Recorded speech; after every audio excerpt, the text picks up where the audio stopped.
വീണ്ടും ഇന്ത്യക്ക് നേരെ വിഷം ചീറ്റി പാകിസ്ഥാൻ സൈനിക മേധാവി അസീം മുനീർ രംഗത്ത്. ഭാരതീയരും പാകിസ്ഥാനികളും എല്ലാം എല്ലാ അർത്ഥത്തിലും രണ്ട് രാഷ്ട്രങ്ങളാണ്. ഹിന്ദുക്കളും മുസ്ലിങ്ങളും രണ്ടാണ്. ഒരിക്കലും ഇരുവരും തമ്മിൽ യോജിക്കാൻ കഴിയുന്നതല്ല എന്നതാണ് ഇപ്പോൾ അസീം മുനീർ പറയുന്നത്.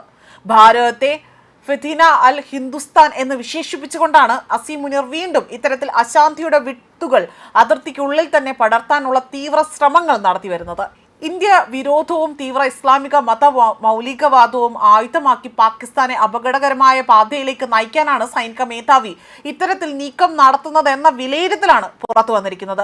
സ്വന്തം ജനതയാകട്ടെ വലിയ രീതിയിൽ അവിടെ സാമ്പത്തികമായി കടക്കടിയിൽ മുങ്ങി താഴുമ്പോഴും അവിടെ ആ മതത്തിൻ്റെയും രാഷ്ട്രത്തിൻ്റെയും പേരിൽ ഇന്ത്യയെ കൂടുതൽ ഉള്ളിലേക്ക് വലിയ രീതിയിൽ പ്രശ്നങ്ങൾ ഉണ്ടാക്കിക്കൊണ്ട് ആക്രമണങ്ങൾ നടത്താനാണ് ഇപ്പോൾ അസീം മുനീർ മുതിരുന്നത്.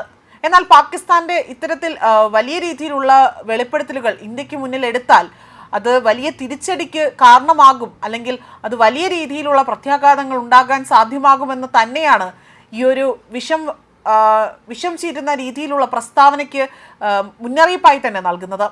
അതേപോലെ തന്നെ പാകിസ്ഥാൻ രൂപീകരിക്കപ്പെട്ടതിൻ്റെ ഉന്നതമായ ലക്ഷ്യം അത് പൂർത്തീകരിക്കാനുള്ള ഘട്ടത്തിലാണ് രാജ്യമെന്നായിരുന്നു അസീം മുനീർ അവകാശപ്പെട്ടത്.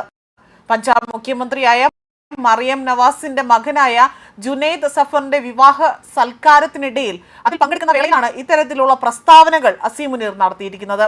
നേരത്തെ തന്നെ സ്റ്റാർട്ട് ഫോഴ്സ് പരിശീലനം ലഭിച്ച പാശ്ചാത്യ ശൈലി പിന്തുടരുന്ന മുൻ പാക് സൈനിക മേധാവികളിൽ നിന്ന് വ്യത്യസ്തമായി തന്നെ തീവ്ര മതമൗലികമായ വലിയ രീതിയിലുള്ള, അതായത് ഖുറാൻ മനപ്പാടമാക്കിയവർ എന്ന പ്രതിച്ഛായയാണ് ഇപ്പോൾ അസീം മുനീർ വളർത്തിയെടുക്കുന്നത്. സൈന്യത്തെ ഒരു പ്രൊഫഷണൽ സേന എന്നതിലുപരി തന്നെ അവിടെ ഇസ്ലാമിന്റെ സംരക്ഷകരായി മാറ്റാനാണ് അദ്ദേഹം ശ്രമിക്കുന്നത്. ഭാരതത്തെ വലിയ രീതിയിൽ ഫിത്ന അൽ ഹിന്ദുസ്ഥാൻ എന്ന് വിശേഷിപ്പിച്ചുകൊണ്ടാണ് അതിർത്തിയിൽ ഇത്തരത്തിൽ അശാന്തി പടർത്താനുള്ള ശ്രമങ്ങൾ വലിയ രീതിയിൽ പാക് സൈന്യത്തോടൊപ്പം തന്നെ ചേർന്നുകൊണ്ട് നീക്കം നടത്തുന്നതും. ഭാരതീയരും പാകിസ്ഥാനികളും എല്ലാം തന്നെ എല്ലാ അർത്ഥത്തിലും രണ്ട് രാഷ്ട്രങ്ങളാണ് എന്നും ഹിന്ദുക്കളും മുസ്ലിങ്ങളും തമ്മിൽ ഒരു കാര്യത്തിൽ പോലും യോജിക്കാൻ കഴിയില്ല എന്നതാണ് അദ്ദേഹം ആവർത്തിച്ചു പറഞ്ഞിരിക്കുന്നത്.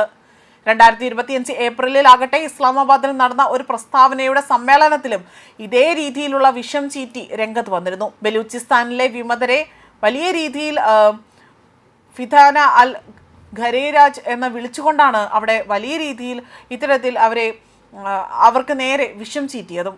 പാകിസ്ഥാൻ അവിടെ നിലനിൽപ്പിൻ്റെ അടിസ്ഥാനം കമീല ആണെന്ന് പറയുന്ന മുനീർ ആകട്ടെ സൈന്യത്തെ 7-ാം നൂറ്റാണ്ടിലെ അറേബ്യൻ യുദ്ധങ്ങളിലേക്ക് പിന്നോട്ട് നയിക്കുകയാണ് ചെയ്യുന്നതെന്നാണ് നിരീക്ഷകർ ഇതിനോടായി തന്നെ പ്രതികരിച്ചിരിക്കുന്നത്. ഭാരതത്തോടുള്ള വലിയ രീതിയിലുള്ള ശത്രുതയാണ് ഇതിലൂടെ എടുത്തു കാണിക്കുന്നതെന്നും വ്യക്തമാക്കിയിരിക്കുകയാണ്. ന്യൂസ് ഡെസ്ക് കർമ്മ ന്യൂസ്.